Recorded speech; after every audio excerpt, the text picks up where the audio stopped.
राज्यात खळबळ उडवून देणाऱ्या धर्मांतर प्रकरणामध्ये आता एक अत्यंत धक्कादायक आणि तांत्रिक वळण समोर आलंय। या प्रकरणाचा तपास आता केवळ एका रॅकेटपुरता मर्यादित नसून यामध्ये थेट आयटी मॉड्यूलचा वापर झाल्याचा संशय व्यक्त केला जातोय। आरोपींच्या मोबाईल क्लोनिंगमधनं असे काही पुरावे हाती लागलेले आहेत ज्यामुळे बड्या आयटी कंपन्यांचे धाबे दणाणलेले आहेत। तर दुसरीकडे एटीएस आणि एनआयएच्या एंट्रीनं या प्रकरणाचे धागेदोरे आंतरराष्ट्रीय स्तरावर पोहोचलेले आहेत। पाहूयात या संदर्भातला एक विशेष रिपोर्ट। नाशिक धर्मांतर प्रकरणी डिजिटल पुराव्याचा धमाका।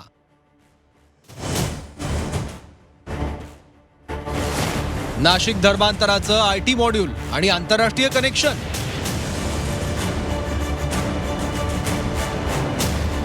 धर्मांतर प्रकरणी आयटी कंपन्या रडारवर। नाशिकमधील धर्मांतर प्रकरणाचा तपास जसजसा पुढे सरकतोय तसतसं धक्कादायक माहिती समोर येते आहे। या प्रकरणातील आरोपींच्या मोबाईलचं क्लोनिंग केल्यानंतर तपास यंत्रणांच्या हाती महत्त्वाचे डिजिटल पुरावे लागले आहेत। अनेक आक्षेपार्ह क्लिप्स, चॅट्स आणि डेटामधून हे स्पष्ट होत आहे की धर्मांतरासाठी एका विशेष आयटी मॉड्यूलचा वापर केला जात होता। सर्वात धक्कादायक बाब म्हणजे या तपासाची सुई आता काही नामवंत आयटी कंपन्यांच्या बॉसकडे वळली आहे। धर्मांतराचा हा अजेंडा राबवण्यासाठी या कंपन्यांमधील वरिष्ठ पदाधिकाऱ्यांनी मदत केली का, किंवा या कंपन्यांच्या तांत्रिक यंत्रणेचा वापर झाला का, याचा शोध आता घेतला जातोय। लवकरच काही मोठ्या आयटी कंपन्यांचे प्रमुख तपासाच्या फेऱ्यात येण्याची शक्यता आहे। यांना बाहेरच्या कुठल्या कट्टरपंथी किंवा इतर कुठल्या संघटना पाठिंबा किंवा प्रवृत्त करत होत्या का, या संदर्भात तपास नाशिक पोलीस करत आहे। त्याचबरोबर यांना बाहेरून कुठून फंडिंग आलेलं होतं का, किंवा जसं मीडियामध्ये काही ठिकाणी बोललं गेलेलं आहे की काही इंटरनॅशनल यांचे लिंक्स आहेत का, तर या सर्व बाबतीत पोलीस यंत्रणा तपास करत आहे। SID, ATS, NIA या एजन्सीजना पत्रव्यवहार करण्यात आलेला आहे आणि तपास यंत्रणेच्या पुढे काही ठोस या संदर्भात ज्या वेळेला काही पुरावे येतील त्या संदर्भात त्यावेळेला त्यांच्या संदर्भात त्यात कारवाई करण्यात येईल।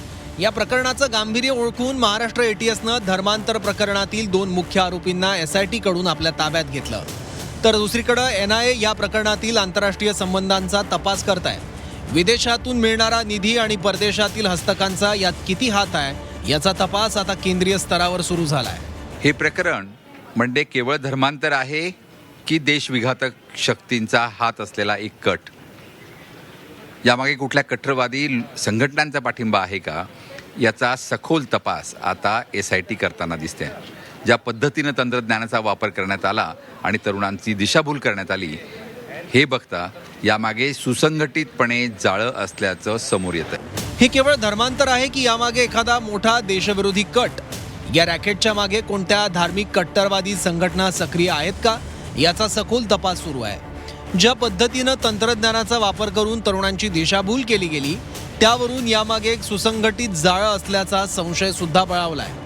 मोबाईल क्लोनिंग मधून समोर आलेले हे पुरावे या प्रकरणातील अनेक बड्या चेहऱ्यांचे बुरखे फाडणार आहेत।